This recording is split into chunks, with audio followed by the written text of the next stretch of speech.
Hi friends, ಎಲ್ಲರಿಗೂ ನಮಸ್ಕಾರ. Welcome to Aishwarya lunch box. ನಾನಿವತ್ತು ನಿಮಗೆ ಸಿಂಪಲ್ಲಾಗಿ ಪುದೀನ ರೈಸ್ ಮಾಡೋದು ಹೇಗೆ ಅಂತ ತೋರಿಸ್ಕೊಡ್ತೀನಿ. ರೈಸ್ ಒಂದಿದ್ರೆ ಸಾಕು, ಕ್ವಿಕ್ಕಾಗಿ ಪ್ರಿಪೇರ್ ಮಾಡ್ಕೋಬೋದು.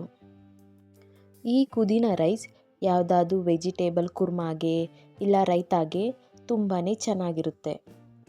ಇದನ್ನು ಮಾಡೋದು ತುಂಬಾ ಸಿಂಪಲ್. ಹಾಗಿದ್ರೆ ಹೇಗೆ ಪ್ರಿಪೇರ್ ಮಾಡೋದು ಅಂತ ನೋಡೋಣ. ಫಸ್ಟು ಒಂದು ಮಿಕ್ಸಿ ಜಾರ್ಗೆ ಸ್ವಲ್ಪ ಪುದೀನ ಸೊಪ್ಪು ಹಾಕ್ಕೊಂಡು ಗ್ರೈಂಡ್ ಮಾಡ್ಕೋಬೇಕು. ನೈಸಾಗಿ ಗ್ರೈಂಡ್ ಮಾಡ್ಕೊಂಡಿದ್ದೀನಿ ನಾನು.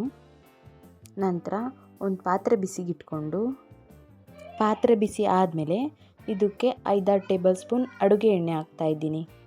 ಹಾಗೆ ಅರ್ಧ ಟೇಬಲ್ ಸ್ಪೂನ್ ತುಪ್ಪ ಹಾಕಿ ಕರಗಿದಾದ್ಮೇಲೆ ಒಂದು ಪಲಾವ್ ಎಲೆ ಹಾಕ್ತಾಯಿದ್ದೀನಿ.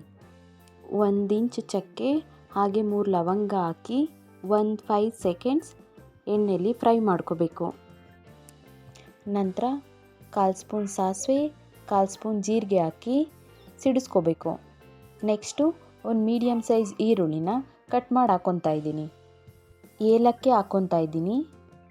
ಇದನ್ನು ಚಕ್ಕೆ ಲವಂಗ ಜೊತೆನೇ ಹಾಕ್ಕೋಬೇಕಾಯಿತು, ಮಿಸ್ಸಾಗಿ ಇಲ್ಲಿ ಆ್ಯಡ್ ಮಾಡ್ತಾಯಿದ್ದೀನಿ.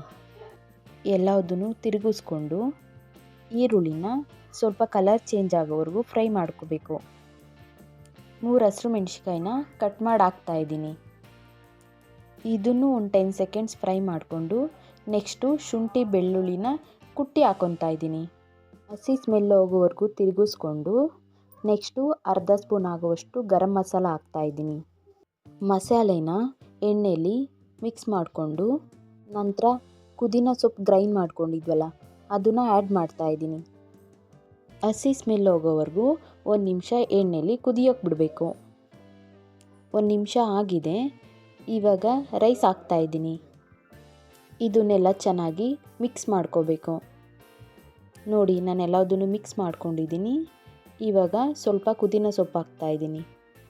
ಪುದೀನ ಸೊಪ್ಪು ಬಾಡಿಸ್ಕೊಂಡು ಸ್ವಲ್ಪ ಉಪ್ಪು ಹಾಕ್ತಾಯಿದ್ದೀನಿ. ಯಾಕೆ ಅಂದರೆ ರೈಸ್ಗೂ ಆಲ್ರೆಡಿ ಉಪ್ಪು ಹಾಕಿದ್ದೀನಿ. ಟೇಸ್ಟ್ಗೆ ಅಂತ ಸ್ವಲ್ಪ ಆ್ಯಡ್ ಮಾಡಿದ್ರೂ ಸಾಕು. ಹಾಗೆ ಸ್ವಲ್ಪ ಕೊತ್ತಂಬರಿ ಸೊಪ್ಪು, ಅರ್ಧ ಸ್ಪೂನ್ ಆಗುವಷ್ಟು ನಿಂಬೆಹಣ್ಣಿನ ರಸ ಹಾಕ್ತಾಯಿದ್ದೀನಿ. ಎಲ್ಲದನ್ನು ತಿರುಗಿಸ್ಕೊಂಡು ಫ್ಲೇಮ್ ಆಫ್ ಮಾಡ್ಕೋಬೇಕು. ಫೈನಲ್ಲಾಗಿ ಪುದೀನ ರೈಸ್ ರೆಡಿಯಾಗಿದೆ. ಟೈಮ್ ಇಲ್ಲ, ಕ್ವಿಕ್ಕಾಗಿ ಏನಾದರೂ ಟ್ರೈ ಮಾಡಬೇಕು ಅಂದಾಗ, ನೈಟ್ ಏನಾದರೂ ರೈಸ್ ಉಳಿದಿದ್ದಾಗ ಈ ಥರ ಪುದೀನ ರೈಸ್ನ ಟ್ರೈ ಮಾಡಿ. ಟೇಸ್ಟ್ ತುಂಬಾ ಚೆನ್ನಾಗಿರುತ್ತೆ. ನೋಡಿದ್ರಲ್ಲ ಯಾವ ಥರ ಪುದೀನ ರೈಸ್ ಮಾಡೋದು ಅಂತ. ಈ ರೆಸಿಪಿನ ತಪ್ಪದೆ ನಿಮ್ಮನೇಲೂ ಟ್ರೈ ಮಾಡಿ, ಟೇಸ್ಟ್ ಮಾಡಿ.